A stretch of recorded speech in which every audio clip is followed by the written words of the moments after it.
భారతదేశానికి నష్టం కలిగిస్తున్న అమెరికా యుద్ధోన్మాదంపై ప్రధాని నరేంద్ర మోదీ మౌనం వీడాలన్నారు సిపిఐ సీనియర్ నేత నారాయణ. యుఎస్ ట్రంప్ యుద్ధకాంక్షతో అనేక దేశాలు ప్రభావితం అవుతున్నాయని చెప్పారు. 50 రాష్ట్రాలలో ట్రంప్కు వ్యతిరేకంగా లక్షలాది మంది నిరసనలు తెలుపుతుంటే ప్రధాని మాట్లాడడం లేదన్నారు. ఇంధన కొరతతో వ్యవసాయ ఉత్పత్తులు నిలిచిపోయి రైతులు తీవ్ర ఇబ్బందులు పడుతున్నారన్నారు.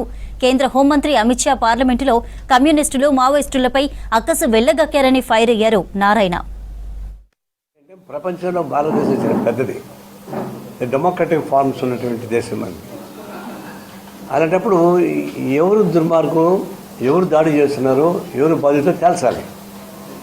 దాడి చేసే వాటి గురించి పోవడం లేదు. ట్రంప్తో మాట్లాడాలి, వీళ్ళెవరు ఇరాన్తో మాట్లాడుతున్నారు, శాంతంగా ఉండడం శాంతంగా. వాళ్ళు దెబ్బలు తింటున్నాడు. పులి మేక ఒక బోన్లో ఉంటే మేకని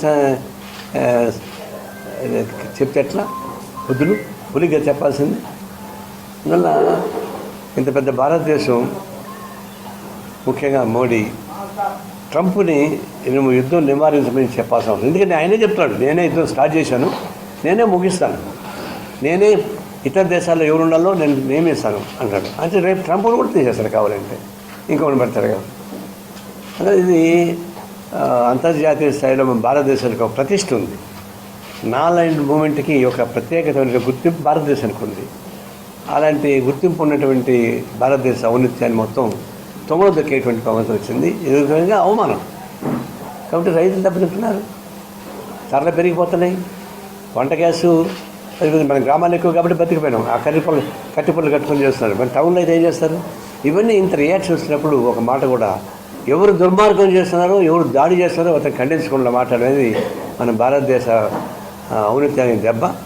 అంటే 12 మందిని చంపి ఆయన నిర్దోషిగా ప్రకటించుకున్నట్టు అమిత్ షా మన కర్మగారి మన హోమ్ మినిస్టర్ అయ్యాడు. ఆయన మాట్లాడేది ఇతని మాటలు దెయ్యాలు వేదాలు అనేసేట్టుగా.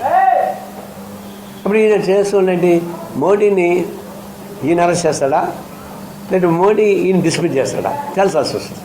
బ్రిటిష్ సామ్రాజ్యవాద వ్యతిరేక పోరాటంలో కమ్యూనిస్ట్ పార్టీ సాక్రిఫైస్ చేసింది. బీజేపీ వాళ్ళు ఎక్కడ చేయలే. బీజేపీ అన్నాడు ఆర్ఎస్ఎస్, జనసంఘ్ వాళ్ళు 25 పుట్టారు, సిపిఐ 25 పుట్టింది, ఒకే సంవత్సరం పుట్టింది. కానీ వాళ్ళు ఎప్పుడు ఎక్కడ కానీ స్వాతంత్ర పోరాటంలో పాల్గొనేటువంటి దాఖలాలు లేవు. పైపచ్చి వాళ్ళు ఫ్రీగా తిరగాలంటే ఇప్పుడు జనజీవన సంవత్సరం రమ్మన్నాం, వాళ్ళు వచ్చారు, ప్రజలు కలవాలి కదా. వాళ్ళు తప్పే ఉంది. పొలిటికల్ పార్టీతో కలుస్తారు, ప్రజలతో కలుస్తారు, పోయి కలుస్తారు. కలిస్తే కదా వాళ్ళకు కూడా ఒక రిలాక్సేషన్ ఉంటుంది. వాళ్ళకి తుపాకులు పెట్టుకున్నారు, మీరు ఎవరిని కలడానికి వెళ్ళా అని చెప్పి ఆన్సర్ ఇచ్చారు. కానీ వాళ్ళు బయట ఉండింటే ఉన్నారు, వాళ్ళకి ఆన్సర్ విధించారు. ఇంకొకరితో మాట్లాడానికి వీల్లేదు. తినడానికి కొంతమందికి ఇబ్బంది లేకపోవచ్చు, కొంతమందికి ఇబ్బంది ఉంది. అయినా సరే మేము పిలిపిస్తాను ఈ మాజీ నక్సలైట్స్, నేను లొంగిపోయిన నక్సలైట్స్ అన్నమాట అన్నోలే, మాజీ నక్సలైట్స్, మీరు ఆత్మగౌరవంతో బతకండి. మీకు ఏం సౌకర్యం కావాలంటే ఆ సౌకర్యం కమ్యూనిస్ట్ పార్టీ వాళ్ళకి సిద్ధంగా ఉంది, అన్ని రకాల. అంటే మనం మీరు సాయుధ పోరాటాలు చేస్తారంటే మీరు చేయలేవు, కానీ మీకు అన్ని రకాల డెమోక్రటిక్ ఫోర్స్లో మీకు ఏం చేయాలంటే అదన్నీ చేయడానికి మీరు సిపిఐ సిద్ధంగా ఉన్నాం, జిల్లాలలో రాష్ట్రంలో కూడా.